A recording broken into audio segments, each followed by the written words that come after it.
ಈ ದಿನ ವಾರದ ವಿಜ್ಞಾನ ಪ್ರಯೋಗದಲ್ಲಿ ಇದು ಒಂದು ಪಾಠೋಪಕರಣದ ಮಾದರಿ ಅಲ್ವಾ.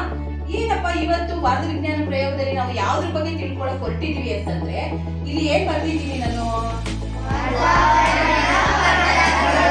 ವಾತಾವರಣದ ಅಂದ್ರೆ ಅಟ್ಮಾಸ್ಫಿಯರ್ ಲೇಯರ್. ನಮ್ಮ ಭೂಮಿಯ ಹೊರ ಕವಚದಲ್ಲಿ ನಮ್ಮ ಕೇಕ್ಗೆ ಯಾವ ರೀತಿ ಲೇಯರ್ಗಳಿರುತ್ತೆ ಆ ರೀತಿ ಈ ಭೂಮಿ ಎಂಬ ಒಂದು ಹೊರ ಕವಚಗಳಲ್ಲಿ ಹಲವಾರು ಲೇಯರ್ಗಳು ಅಂದ್ರೆ ಸುಮಾರು 5 ಲೇಯರ್ಗಳನ್ನ ಈ ಭೂಮಿಯ ಹೊರ ಕವಚ ಹೊಂದಿದೆ. ಅದನ್ನ ನಾವು ಅಟ್ಮಾಸ್ಫಿಯರ್ ಲೇಯರ್ ಅಂತೀವಿ ಅಥವಾ ವಾತಾವರಣದ ಲೇಯರು ಸ್ತರಗೋಳ ಸ್ಟ್ರಾಟೋಸ್ಫಿಯರ್ ಅಂತ ಕರೀತಾರೆ. ಅದನ್ನ ಸ್ಪಿಯರ್ ಅಂದ್ರೆ ಪದರ, ಅರ್ಥ ಆಯ್ತಾ. ಈಗ ನಾನು ಇಲ್ಲಿ ಯಾವ ಒಂದು ಇದನ್ನ ಅಂಟಿಸಿದೀನಿ ಅಂದರೆ ಭೂಮಿಯಿಂದ 20 ಕಿಲೋಮೀಟರ್ ವರೆಗೆ ಇರ್ತಕ್ಕಂತಹ ಹವಾಗೋಳದಲ್ಲಿ ಕೇವಲ ಮೋಡಗಳು ಪಕ್ಷಿಗಳು ಚಲಿಸ್ತವೆ. ಅದರ ಮೇಲೆ ಸುಮಾರು ಎಷ್ಟು ಕಿಲೋಮೀಟರ್, 85 ಕಿಲೋಮೀಟರ್ ಅಲ್ಲಿ ಈ ಸ್ತರಗೋಳ ಇದೆ. ಆ ಸ್ತರಗೋಳವನ್ನ ದಲ್ಲಿ ಮಾತ್ರ ಏನಾಗುತ್ತೆ, ವಿಮಾನಗಳು ಚಲಿಸ್ತವೆ. ಅದರಿಂದ ಮೇಲೂ ಹೋಗಕ್ಕಾಗೋದಿಲ್ಲ, ಅದರಿಂದ ಕೆಳಗೂ ಬರಕ್ಕಾಗೋದಿಲ್ಲ. ಹಾಗಾಗಿ ಅವುಗಳನ್ನ ನಾವೇನಂತ ಕರಿತೀವಿ, ನಾವು ಸ್ಟ್ರಾಟೋಸ್ಫಿಯರ್ ಅಂತ ಕರಿತೀವಿ. ಅದು ಸ್ತರಗೋಳ, ಭೂಮಿಯ 2ನೇ ಪದರ. ಭೂಮಿಯಿಂದ ಮೇಲೆ ಹೋಯ್ತಾ 85 ಕಿಲೋಮೀಟರ್ ವರೆಗೆ ಇರ್ತಕ್ಕಂತಹ ಆ ಗೋಳವನ್ನ ನಾವು ಸ್ತರಗೋಳ ಅಂತ ಕರಿತೀವಿ. ಅಲ್ಲಿ ಮಾತ್ರ ವಿಮಾನಗಳು ಮತ್ತೆ ಪ್ಯಾರಾಚೂಟ್ ಇವೆಲ್ಲ ಕೂಡ ಚಲಿಸ್ತವೆ.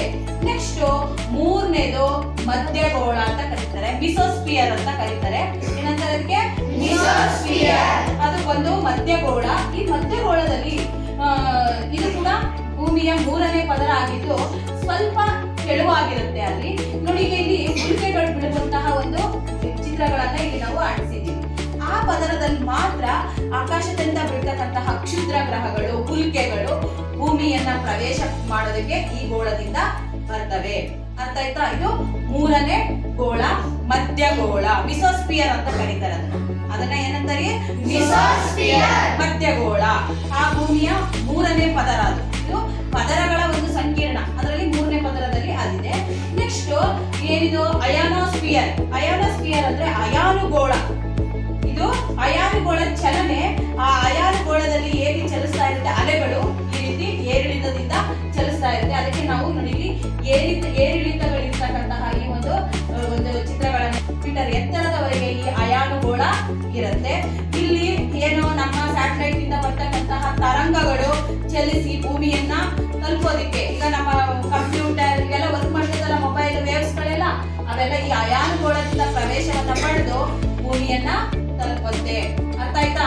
ಈ ಒಂದು ವಸ್ತುಗಳು ಒಂದೊಂದು ಲೇಯರ್ ನ ಬಿಟ್ಟು ಮೇಲೆ ಹೋಗಕ್ಕಾಗೋದಿಲ್ಲ, ಕೆಳಗೂ ಬರಕ್ಕಾಗಲ್ಲ. ಈಗ ವಿಮಾನ ಈ ಲೆವೆಲ್ ಅಲ್ಲಿ ಹೋಗಿ ಹಾರಾಟ ಮಾಡಕ್ಕಾಗುತ್ತಾ, ಇಲ್ಲ. ಅಲ್ಲಿ ಚಲಿಸೋದೆಲ್ಲ ಏನು ತರಂಗಗಳು, ಅಯಾನುಗೋಳದಲ್ಲಿ ಚಲಿಸ್ತಕ್ಕಂತಹ ತರಂಗಗಳು ಅವು.